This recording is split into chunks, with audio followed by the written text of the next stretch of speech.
আজ 14ই জুন বিশ্ব রক্তদাতা দিবস।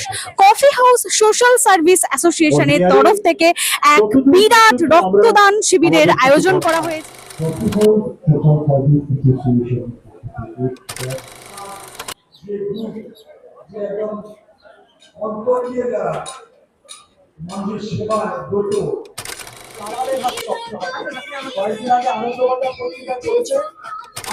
মায়ের খুব একটা ব্লাড ক্রাইসিস দেখা দিয়েছিল, ব্লাডের জন্য আমি এখান থেকে 3টে পেয়েছি এবং আরো ভালো লাগছে আমার এই সামান্য দান যদি কারোর উপকারে লাগে তাহলে নিজেকে ধন্য মনে করি। রক্তে গড়া জীবন মোদের, রক্তে গড়া প্রাণ, জীবন বাঁচাবো রক্ত দিয়ে, করব রক্তদান।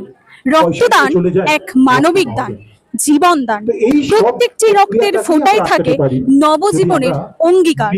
আমরা বর্তমানে 2026 সালে দাঁড়িয়ে আছি, হাইটেক যুগেতে, ডিজিটাল যুগেতে, কিন্তু এই কৃত্রিম যুগেতে রক্ত তৈরির কোনো বিকল্প পদ্ধতি নেই।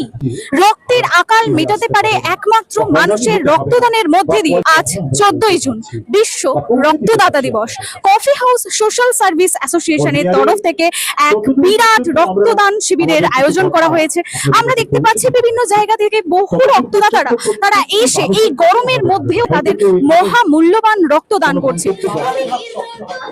কয়েকদিন আগে আনন্দবাজার পত্রিকা চলেছে হাওড়া জেলার এক ভদ্রলোক তার সন্তানকে মূল্যবান সরকার হাসপাতালে ভর্তি করে।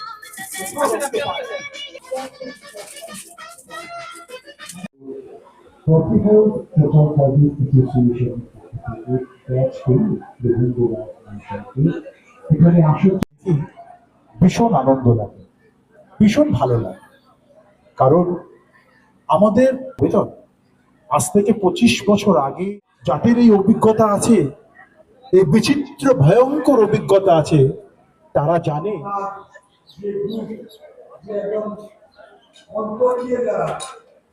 মানুষের সেবায় ব্রত সেই মানুষগুলোর সাথে গ্রীষ্মকালীন সময়ে রক্তের বিপুল আকাল দেখা যায়, যা একমাত্র শুধুমাত্র মানুষের রক্তের মধ্যে দিয়ে সেই আকাল মেটানো একমাত্র সম্ভব। তাই মহান মানুষেরা তারা বিভিন্ন জায়গা থেকে, বিভিন্ন প্রান্ত থেকে এই প্রখর গরমকে উপেক্ষা করেও কফি হাউসের ডাকে তারা শহীদ মিনারের পাদদেশে ঐতিহাসিক স্থানে এসে তারা তাদের মহামূল্যবান রক্ত দান করছেন। কফি হাউস সোশ্যাল সার্ভিস অ্যাসোসিয়েশনের তরফ থেকে এই বিশ্ব রক্তদাতা দিবসের দিন এই কি প্রথম রক্ত দিলেন নাকি আগেও? আমি বিগত 16 বছর ধরে কফি হাউসে রক্ত দিচ্ছি এবং পুরাতন লোক 16 কি 17 বছর হবে।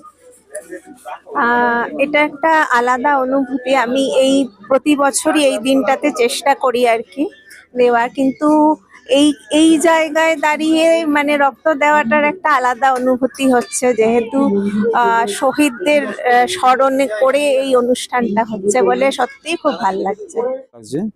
কারণ আমি প্রতি বছরই 9 জানুয়ারিতে কফি হাউসে রক্তদান করে এসেছি, আজকে 2000 সাল থেকে। তো শহীদ মিনারে আজকে প্রথমবার করলাম, কারণ আমার সময় হয় না। আমার সাথে আমার প্রিয় বন্ধু অসিন্তলা, ওর সাথে আবার কথাবার্তা এরকমই ছিল যে যদি ছুটির দিনে পড়ে আমি নিশ্চয়ই অ্যাটেন্ড করবো।